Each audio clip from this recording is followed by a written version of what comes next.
This is the Action Movie Guys podcast, bringing you action movie reviews from across the decades, plus box office numbers and insight like never before.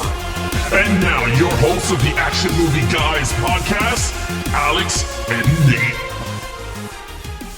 What's up, everyone? Welcome to episode number 82 of the Action Movie Guys podcast. I'm your host, Nate. That is my co-host, Alex Figueroa. And we are now continuing on with our Mel Gibson month. Of course, last week, we reviewed Tequila Sunrise, the non-action movie that also was very good. And this week, we got the next one. And these, of course, were voted on by you guys, the listeners. This is 2002's We Were Soldiers, starring, of course, Mel Gibson and a lot of other actors, by the way. Some young that weren't famous yet. John Hamm. All right, Alex, first time watch for you, correct? Yeah, it is the first time watch, yeah. Yeah, first time watch. I've only ever seen this one other time. This was only my second time watching it. So, and I think I actually saw this, like, I want to say it was in school, but I had one teacher who used to let us watch rated R movies. So I'm pretty sure I saw it in school in like history class or something. And then now I have it on Blu-ray and I watched it. So this is only my second time watch. So look at that. Pretty much first time. All right. So before we get into the actual review, of course, a couple bits of housekeeping. If you are watching on YouTube, please make sure you like the video, subscribe to the channel, comment down below, share it with your friends. Say, hey, these guys are good at reviewing. Look at this review of We Were Soldiers. If you're listening on the go, Apple Podcasts, Spotify, Google Play, Stitcher, we're on all of them. Make sure you are subscribed to the podcast. And this way you get the auto downloads every week. You don't even have to worry about it. So, and give us a rating, give us a review. Let us know what you think of the show. All right, with that out of the way, we're going to get to some box office numbers and some Rotten Tomatoes scores. Now, Alex takes care of the box office. I take care of Rotten Tomatoes. Alex, how did this movie do at the box office? Well, let's see. We Were Soldiers 2002 box office numbers. Domestic, $78 million. International, $37 million. On a worldwide total of $115 million on a budget of $75 million. Small success, okay? And not crazy that it didn't make money overseas, because this is a very American patriotic movie. So, that makes sense. But okay, at least it wasn't a financial failure. And this is not the kind of movie you make sequels for anyway. So I'm sure the studio was, I guess, okay with it. All right, as far as box office is concerned, We Were Soldiers has a 63% from the critics. Rotten Tomatoes. It is, I'm sorry, Rotten Tomatoes. What did I say? You said box office. Box office reviews. Rotten Tomatoes, 63% from the critics. Fresh, but just barely. However, audiences, apparently people love this movie, has an 84% audience score. Wow. So maybe it was the Mel Gibson. Maybe it was, I don't know, killing people. I don't know. We're about to talk about it. So maybe we can figure it out why I got such a high score, because these scores don't really matter. You guys already know. We're throwing them out. We're about to score it ourselves. So, We Were Soldiers, written and directed by Randall Wallace, who, of course, wrote Braveheart, and now working with Mel Gibson again. Alex, lead character, our man, Mel Gibson. All right, I'm just going to go straight off the bat. I gave him a 5. This dude, I'm sorry, this dude is good. Now, he plays a colonel, right? I'm not with the whole ranking system. Hal, Hal something. I forget his last name. Hal Moore. Hal Moore, yeah, that's right, Hal Moore. Yeah, so he's a colonel. He's really good. And I'm not going to talk about the rankings. Yeah, Lieutenant Colonel. Thank you, Robert, to the Patreon on my ear, letting me know. But let's just get right into like the actual character, not the rankings. I loved him. He was very emotional. He loved his platoon. He was in the forefront. He did not leave those guys. He said the speech of all speeches. He was like, I'm going to step foot with you guys, and I'll be the last one getting off the field. He's going to go back for everybody. It was very emotional, very good. Again, we're not going to be talking about all the actors that were in the film, but there was a lot of 90s actors from American Pie. You could go down the line. Even Raleigh from Buffy was in the movie. Yeah. He's got a crazy cast. Yeah, it has a crazy cast, but Mel Gibson was very good with all of them. Even Sam Elliott. They were very good together.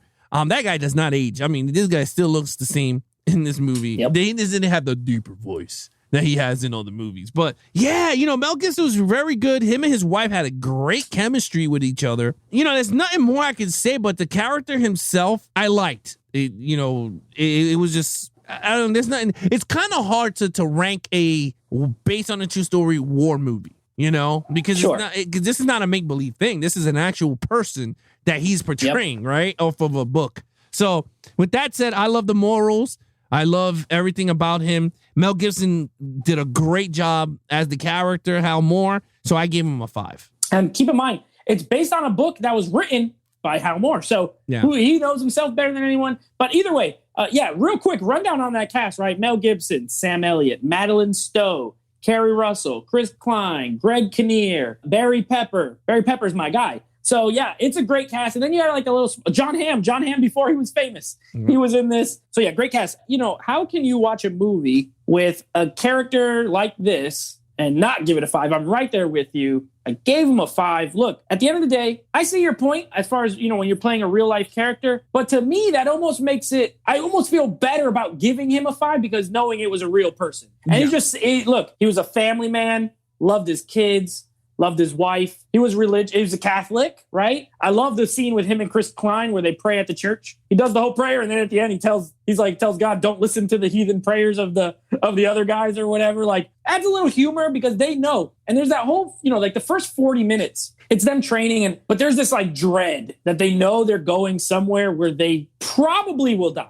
You know what I mean? So those scenes are actually really good. I agree. He has emotions. And it's a great performance by Mel Gibson. I honestly think his acting is really good. He does like kind of a Southern accent, and it's solid throughout. His performance is great. He looks the part. He was at the right age to play this kind of character. So I agree with you 100%. I loved him. I was rooting for him to not die the whole movie, which I think is the goal in a movie like this. A 5 out of 5. I really have no. I can't say anything bad about the character or performance. All right, villain. Now, real quick, we talked about this. I scored the army. It's in a war film, unless it's like a fake type war film. It's like you gotta. The enemy is essentially the villain. Wrong or right in real life or politics, whatever you agree with, don't agree with, doesn't matter. In this movie, our heroes are the Americans, the Vietnamese or the Viet Cong villains. So. Just so you guys have that in mind. All right, Alex, go ahead. All right. It's again, this falls into me in the same line of this is not a fictional villains. Like these are actual real villains. Like we went to war with these people, like for real. So I give it a 5. There's nothing I can say. I mean, when it comes to war movies, there's no right or wrong in our opinions. We're judging how brutal these people are killing us. Like it's just so hard. It's hard for me right now to you understand what I mean? Like it's very hard to sit down where we're doing like fake movies. We go, oh yeah, you know, this dude stinks. This is actually real war, real history put in front of us, showing us what the events of what happened. So with that, I'm going to give it a 5 from the villains. I thought they were brutal. I thought they were smart. They planned very well. They knew where their terrain. So, I mean, there's nothing wrong I can see there. I mean, yeah, they did some blemishes here and there. Again, this is from Hal Moore's point of view because I'm like, how the hell does he know what he was saying and where to go? But again, this is his point of view of the story. So that's where I'm going with in the storyline. So for me, they planned very well. They executed. They did some poor decisions where the United States just came and overrun them. But other than that, I give them a 5. Sorry. Yeah, no, you know what? When I'm watching a war film, my criteria for the villain, if there's not like a main evil general type character, when it's like this, where it's just the other army, pretty much. How formidable are they in this story? These guys were beyond formidable, right? Like this is a war that in real life, like America didn't win. Not like we went to Vietnam and crushed the Vietnamese. No, we essentially lost. Well, or Vietnam won or whatever, you know, became communist country, whatever. It's history lesson. We ain't doing it. My point is the Vietnamese military, right? The Viet Cong, they were so skilled at using the terrain. Like you said, they know their area better. We're the foreigners coming in. We don't know the land. They execute it so well. There's so many scenes in here I love the one where it's like nighttime and they're like sneaking up on them. Like that one light goes off and they're like walking up on them. And it's so good. It's scary. That's horrifying. Imagine if you were there, like laying on the floor. And, you know, amazing in that regard. That scene is great. But yeah, they are as good or better than your heroes. And therefore, it's a 5 out of 5 as far as a villain is concerned. Now, are they a true villain? I don't know. That's not for me to say. In the movie, they're the bad guys. So, yeah, 5 out of 5. So far, 2 5s on my board and on yours. All right, now we're getting to the goods, right? This is an action podcast, and we're getting to the goods, action scenes. All right. Now, again, this is very hard because this is real injuries. Now, this is not Tom Cruise jumping off a building to building, not no skydiving into an open car. Or this is true to life stuff that happened. People's arm getting shot off, people getting shot. So I was getting a little emotional because it's I'm not into war movies, and it's not because I don't like them. It's because I don't like to relive it or see it, because then I just get too emotional, caught up into this whole based on true story stuff. And I started to get emotional because honestly, like, these people really sacrificed themselves, for us. I mean, that's pretty much the Army. That's all they do. And look, in terms of the action scenes in this movie, it's a 5 across the board. It is amazing. The scenery was great. Like you said, when they were sneaking, the guy hit the call and said flares. They show the flares. You saw them all there and they shot. I jumped. Yeah.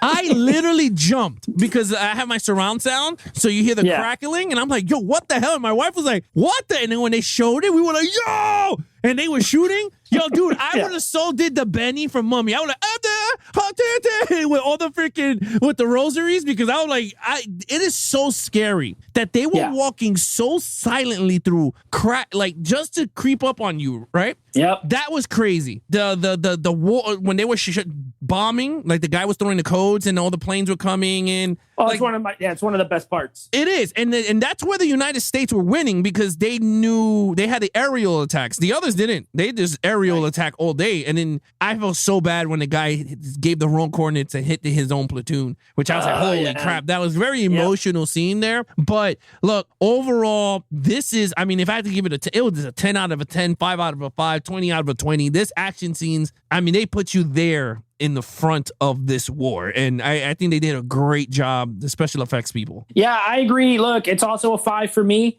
War films, I feel like they do fall under the category of action movies a lot of times, because there's shooting, there's explosions, there's fighting, it's killing. You know what I mean? To your point, it's based on reality, so it's a little more brutal. The scene with the Asian guy, when he goes to pick him up and it's like the skin on his legs come off, I almost can't look at it. It is like the effects are so realistic that it's hard to watch. And personally, as it should be, if you go too over the top, or the movie, in my mind, in certain ways is successful because you did feel some type of way about it. If you're just like watching it and it's just like pure carnage for no reason, what's the point? Yeah. It's pure carnage, but there's characters you care about. There's people you care about. Mel Gibson's in there the whole time, right?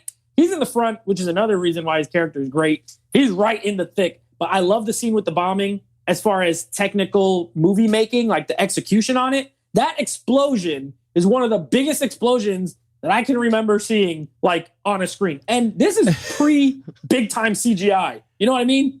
You're right. And the next movie that I thought of was Tropic Thunder, when they blew that and they're faking it. Yeah, remember when they blew up remember with No, like they're making a fake movie, and this is almost like what they're making fun of. Yeah, remember when that director blew that money shot by mistake? Yep. It looks exactly like that. And I was just like, holy hell. Right, like that explosion was massive. The gunfights are great. Like, they're really well done. They're brutal. That movie's violent. It's brutal. Is it Saving Private Ryan levels? Yeah. No, okay. Not in execution. But as far as, like, gore and... it's close. Like, limbs are cut off. Faces are blown off. People are lit on fire. Like, it's rough. It's a 5. When the guy had with the grenade? Yeah, the incendiary, and then he started to cut it off with the knife. Oh! That was nasty. Yeah. There's a lot of parts that are hard to watch. So this is not an action or war film for the faint of heart. We'll put it that way. Yeah. It's brutal. It's realistic. But it's extremely well done. That's where, on a technical level, everything looks good and is well executed. That's what we're critiquing. That's what we're critiquing is that, but not the whole war thing. We're just critiquing. I'm not happy that the world was at war, but in the movie, it's perfectly done. All right, storyline. All right, now the storyline, it's a great storyline. It gives you the ins and outs of an army person, right? You're following Mel Gibson and his family, pretty much. The sad, I mean, again, I started getting watery when the wife had to take all the leathers to the people that are dying, and it was all her friends that they had a party. Like, oh man, it was just so sad. They were all partying with each other. One is having a kid, and then I was like, this is crazy. And then they go to war, and then you see, all the war stuff. I gave it a 5. I thought it was a great story. I don't think, to be honest with you, I couldn't see a point in the movie where it lagged for me because I from the beginning, I was locked into Mel Gibson's blue eyes. I was with him. I was with him. I mean, all the jokes aside, I was really locked in because he really honed that character, Hal Moore. He did a great job. I was with him when he was with his sons when they were kids, and then they grew up when they were adults, and I thought that was really cool, to be honest with you. Fair enough. All right. So this is probably the only area of the movie I have I won't say a problem, but I feel it lacks. And I'll tell you why. I agree with you. I feel like the premise overall of following this character, they did a good job of giving you a character first, right? He has backstory. He has family. You're now, after that first 30 minutes, you're attached to Mel Gibson's character. And that was great. I did like that. My problem is some of I don't know. I think when it comes to other Vietnam movies, this one's a little not okay. They're not cynical, right? I don't want to use the word cynical. Like in real life, like I said, we didn't win that war. This almost paints a picture like we kind of did. You know what I mean? And it's a little more Hollywood in that regard, which I didn't love, but it's not going to be a big knock for me. But I didn't love that. And also the part with the letters. So I actually wish they'd go back more and show what was happening at home with the women, to be honest with you. Because they do it, there's like a little montage, like, okay, they go to the black lady, and then there's like that little scene where they're kind of going around, whatever. And then they go away from it for like mad long until she has to take the one to Kerry Russell, you know? And that scene was sad too. Like, that was a really sad scene. I honestly could have dealt with a little more of that. Maybe shave 15 minutes off that first beginning part and add it to that. These are, I guess, nitpicks, but there are enough where I was like, I could have been a little better. I gave it a 4. I mean, it's not, I'm not knocking off like 2 or 3 points for it, but it's the only aspect that I think they could have done things different that I would have liked better. But also, I don't make movies and they don't pay me to do it. So whatever, it is what it is. 4 out of 5. So overall, for you. All right. Oh, man. Overall,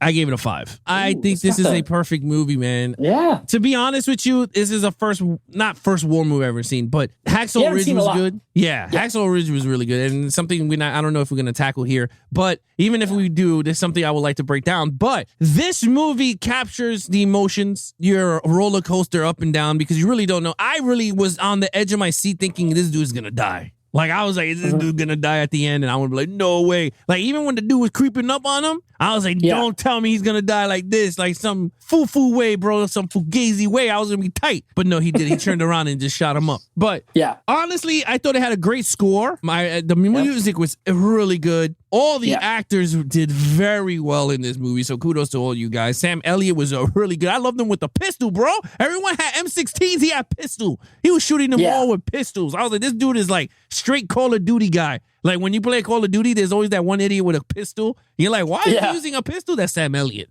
He's the Call of Duty player. It was really good. Look, again, very emotional throughout, and is again based on a true story. And that's, I guess, that's where, to me, where the movie gets a lot of impact. Like, this is not someone's mind, nothing based off of a book from the actual guy who lived this war, and you're seeing it through his eyes. So, with that said, I gave it a perfect score of a 5. Yeah, that's the thing with war movies. To me, it boils down to a couple of writing elements, right? Like, how accurate, how do they portray certain things, and then it comes down to a lot of technical stuff with a war film, you know, and the story. Like a movie like Saving Private Ryan. I know you've never seen it. That is in World War II, but it's a very specific story of this guy trying to find this other person, and the war happens around it, you know. Whereas this movie is a little bit more about the war itself than, like, you are following Mel Gibson, but he doesn't have like a direct mission that's like a submission other than we go there, we fight, and I got to try to get as many of you back home as I can. You know what I mean?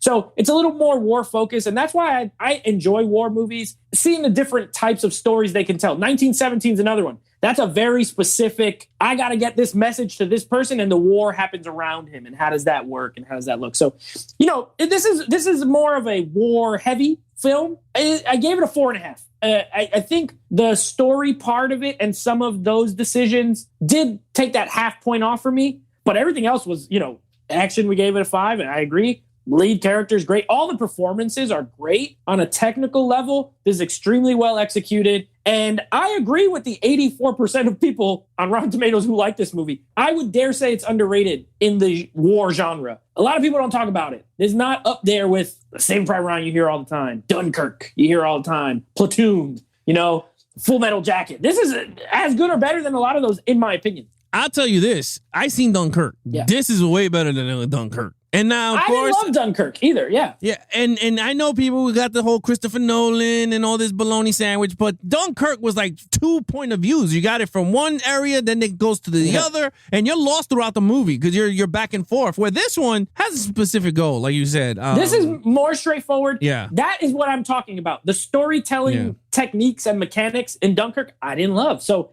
it affects the movie for me. It's not, I won't say dumbed down. It's just straightforward. Yeah. You know what I mean? It is what it is. So, okay, so what's your total score? Oh, you got a 25. We don't even got to say. You did all fives. You said perfect. Yeah. I am not far off a 23.5. So, by that standards, this week we got a lot of reviews, but this recording, 2 very great movies. Not a bad day at the old couch watching the Blu-rays. So, By the way, this movie on Blu-ray, it looks absolutely trash. I don't know if this was like, I'm pretty sure this was early on in the format because it has those commercials for like Blu-ray is new and all. So I'm pretty sure this is an old Blu-ray. They need to make a new Blu-ray. I don't even need a 4K. Make a new Blu-ray. This thing is grainy. There's a lot of crush in the dark scenes. You just see specks. You can't see anything, no detail. It's an ugly, ugly Blu-ray, but a great movie. So anyway, coming up later this week, we got The Mummy Returns, which Alex has told me to look forward to that 4K CGI. and then we got a movie that I may watch it right when we get off of here to record. A movie Alex has never seen. Mel Gibson, Grizzly and Old, Bloodfather. I've seen it twice, but it was years when it came out. So those are our next 2 episodes. Keep an eye out for those. Well, there you have it, guys. If you guys want to follow us on our social media accounts, please follow Nate over on Instagram at Netflix Reviews. Check out his podcast with him and his friends called Netflix Movie Reviews. Anything Action Movie Guys Podcast, please follow us on Instagram at Action Movie Guys Podcast. YouTube, please hit those subscribe button if you enjoy this channel and hit those like buttons if you enjoyed the video. Hit the notification bell so every time videos drop, you guys will be notified. Till then, that's your host, Nate from Netflix Reviews. I'm his co-host, Alex Figueroa. Be awesome to each other and geek out.